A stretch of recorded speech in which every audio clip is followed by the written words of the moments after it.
வணக்கம் நண்பர்களே. தலைவர் பதவியிலிருந்து அண்ணாமலையை தூக்க போகிறாங்க. இதுதான் சில மாதங்களாக பேசப்பட்டு வந்த ஒரு பெரிய பரபரப்பான டாக்கு.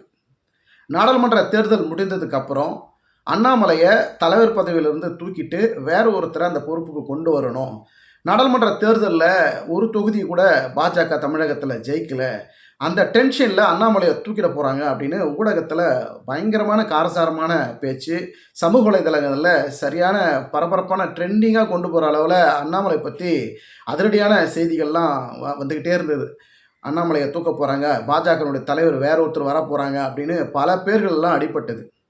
ஆனால் டெல்லி மேலிடம் அண்ணாமலையை பாஜக பொறுப்பு, தமிழ்நாடு பாஜக தலைமை பொறுப்பிலிருந்து தூக்கலை. காரணம் என்னென்னா, தமிழகத்தில் பொறுத்த வரைக்கும் அண்ணாமலை தலைமையின் கீழ் பாஜக இப்போ சரியாக போய்கிட்டு இருக்கு. அவர் தான் அந்த தலைவர் பதவிக்கு தற்போது பொருத்தமானவர். அப்படிங்கிறதுனால டெல்லியில் இருந்து மோடியும் அமித்ஷாவும் அண்ணாமலைக்கு ரொம்ப நெருக்கமான சப்போர்ட். இந்த நிலையில் அண்ணாமலை லண்டன் பயணம், மேற்படிப்பிற்காக லண்டன் போயிருக்கிறாரு. 13 வார காலம், அதாவது 3 மாத காலத்திற்கு லண்டனில் படிப்பை மேற்கொள்வதற்காக போயிருக்கிறாரு. இந்த நேரத்தில் அண்ணாமலையை தலைவர் பதவியிலிருந்து தூக்கிட்டு அவர் படிக்க போகட்டும், வேற ஒருத்தரை தலைவர் பொறுப்புக்கு கொடுத்துடலான்னு இருக்கிறாங்க டெல்லி அப்படின்னு பல பேர் விமர்சனங்கள் வச்சாங்க. அதுவும் டெல்லி தலைமையிடம் செய்யலை. அண்ணாமலையினுடைய தலைவர் பதவி அங்கே இருக்குது. அந்த பொறுப்பை இப்போதைக்கு யாருக்கும் கொடுக்க முடியாது. 2026 சட்டமன்ற தேர்தல் நடக்கிற வரைக்கும் இந்த பொறுப்பை யாருக்கு தலைவர் பதவி கொடுக்க முடியாது அப்படின்னு சொல்கிறாங்க. இப்போ எடப்பாடி பழனிசாமி அதிமுகவை பாஜகக்குள்ளே கொண்டு வர்றது தான் பாஜகவினுடைய மிகப்பெரிய ஸ்கெட்சு.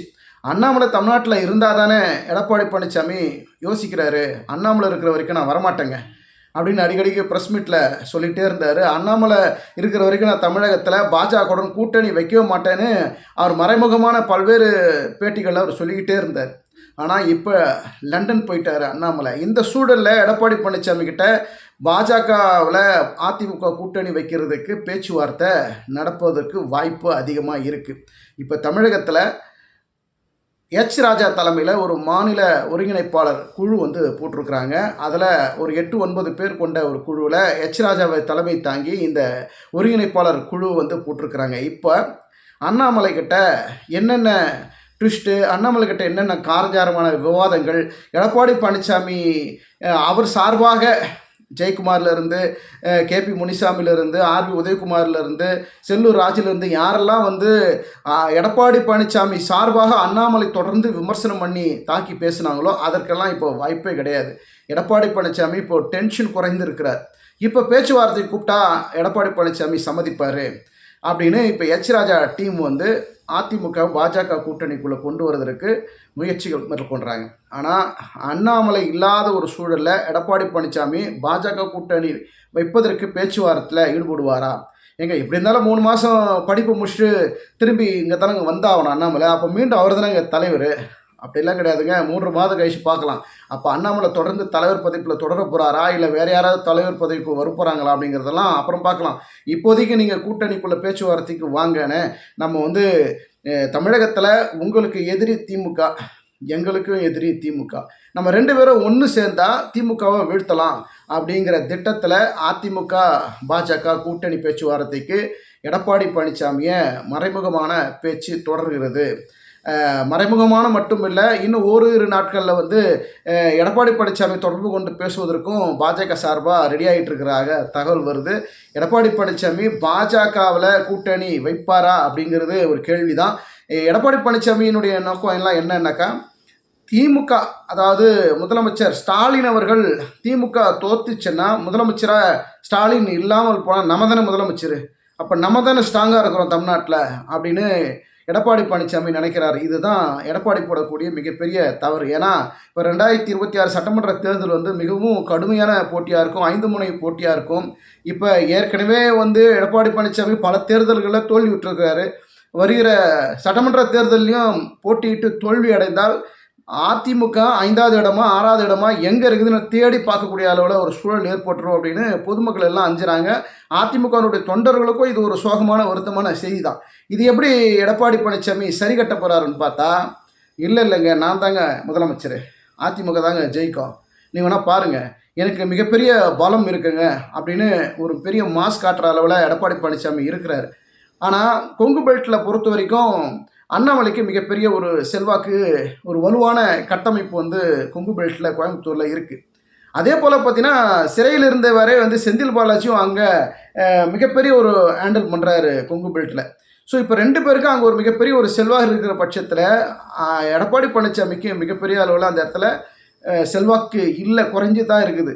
ஏன்னா என்னடா அது, நம்ம பார்த்து அரசியலுக்கு வந்தவன் சின்ன பையன் நம்மளை ஓவர்டேக் பண்ணுறாப்புல அப்படின்னு அண்ணாமலை மேலே எடப்பாடி பழனிசாமிக்கு கடுமையான கோபம். இதனால தான் பாஜக கூட்டணியில் பேச்சுவார்த்தைக்கு போகிறதுக்கோ கூட்டணி வைக்கிறதுக்கோ எடப்பாடி பழனிசாமி ரொம்ப யோசிக்கிறதுக்கு காரணமே அதுதான்.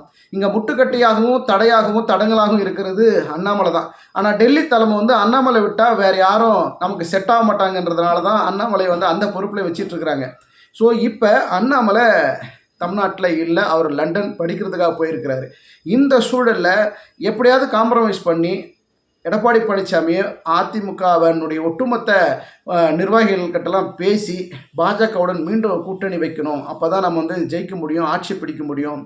சட்டமன்ற தேர்தலில் ஒரு நம்மளாம் சேர்ந்து ஒரு கூட்டணி ஆட்சியாக நம்ம வந்து செய்யலாங்க வாங்க அப்படின்ற ஒரு காம்ப்ரமைஸ் பண்ணி எடப்பாடி பழனிசாமியை பாஜக கூட்டணிக்குள்ளே கொண்டு வருவதற்கு பலகட்ட முயற்சிகள் பாஜக சார்பாக பல தூதுகள் போய்கிட்டே இருக்குது. எடப்பாடி பழனிசாமி இதற்கு இசைவளிப்பாரா, இல்லை தனித்து நிற்கணும் அப்படின்னு நினச்சா கூட அவர் ஜெயிப்பதற்கு வாய்ப்பே கிடையாது. அவர் எப்படி வீழ்த்தணும், எப்படி உடைக்கணும், அதிமுகவை எப்படி பிளவுபடுத்தணும், எப்படி சரிவு நிலை கொண்டு போகணுங்கிற திட்டத்தில் தான் எல்லாரும் செயல்படுறாங்க. இந்த நிலையில் அதிமுக ஒருங்கிணைக்கணும், அதிமுகவை கட்டமைக்கணும் அப்படிங்கிறது ஒரு பக்கம் ஒரு குரூப் செயல்பட்டாலும் பல எதிர்வினைகள் எதிர்கட்சிகள் ஆற்றுவதற்கு தயாராக இருக்கிறாங்க. இதை எப்படி வந்து எடப்பாடி பழனிசாமி சரி செய்ய போகிறாருங்கிறது தான் மிகப்பெரிய கேள்வி. ஆனால் அதிமுகவை ஒன்றிணைக்கணும், ஒன்றிணைந்த அதிமுகவாக இருந்தால் மட்டும் அதிமுக வருகிற சட்டமன்ற தேர்தலில் ஜெயிச்சிட முடியுமா அப்படின்னா அது கூட இப்போ டஃப் தான். ஏன்னா ஓட்டு சரிவுகள் வந்து ரொம்ப கீழே நோக்கி வந்திருக்கிறது. இப்போ 5 முனை போட்டி இருக்கிற பொழுது இப்போ ஓட்டெல்லாம் இன்னும் சிதறும். அப்படி இருக்கிற போது நம்ம வந்து ஒரு பலம் வாய்ந்த ஒரு கட்சியோட கூட்டணி வைத்து தான் நம்ம வந்து ஆட்சி பிடிக்கணுங்கிறதுல தெளிவாக இருக்கிறாங்க அதிமுகவினுடைய முன்னாள் அமைச்சர்களும் நிர்வாகிகளும். அதனால தான் பாஜகக்குள்ள கூட்டணியில் போகணும், பாஜகக்குள்ள கூட்டணியில் போகணும் 6 அமைச்சர்களை கூப்பிட்டு போய் பேச்சுவார்த்தை எடப்பாடி கிட்ட எஸ்பி வேலுமணி தலைமையில் பேசுனாங்க. அதற்கும் எடப்பாடி பழனிசாமி கண்டுக்கவே இல்லை. இந்த நிலையில் தான் லண்டன் போயிருக்கக்கூடிய அண்ணாமலை இந்த நேரத்தில் எடப்பாடி பழனிசாமி காம்ப்ரமைஸ் பண்ணி பாஜக கூட்டணிக்குள்ளே சேர்க்கணுங்கிற முயற்சியில் பாஜக ரொம்ப தீவிரம் காட்டுறாங்க. ராஜா வந்து எடப்பாடி பழனிசாமி தொடர்பு கொண்டு பேசுவதற்கு வாய்ப்பு இருக்குது. பாஜகக்குள்ளே அதிமுகவை கொண்டு வந்து சட்டமன்ற தேர்தலை சந்தித்து வெற்றி பெறணும், திமுகவை வீழ்த்தணும் அப்படிங்கிறது தான் இவருடைய மாபெரும் பிளான். இந்த பிளான் பலிக்குமா பலிக்காதா அப்படின்னு பொறுத்திருந்து பார்க்கலாம். நன்றி, வணக்கம். வணக்கம் நண்பர்களே, உங்கள் அனைவரிடத்திலும் ஒரு அன்பான வேண்டுகோள். நம்முடைய சேனலை இதுவரைக்கும் சப்ஸ்கிரைப் செய்யாதவர்கள் சப்ஸ்கிரைப் செய்து வைத்துக் கொள்ளுங்கள். உங்களுடைய மேலான ஆதரவு எங்களுக்கு அடுத்தடுத்து போடக்கூடிய வீடியோக்கு ஒரு பலமாக இருக்கும். கிட்டத்தட்ட ஒரு 80% வந்து நம்மளுடைய சேனலை இதுவரைக்கும் சப்ஸ்கிரைப் செய்யாமல் பார்த்துக்கிட்டு இருக்கிறாங்க. உங்கள்கிட்ட ஒரு அன்பாக கேட்டுக்கிறேன், நம்மளுடைய சேனலை சப்ஸ்கிரைப் செய்யுங்க, லைக் பண்ணுங்கள், உங்களுடைய கருத்துக்களை கமெண்ட் செக்ஷனில் பதிவு பண்ணுங்கள்.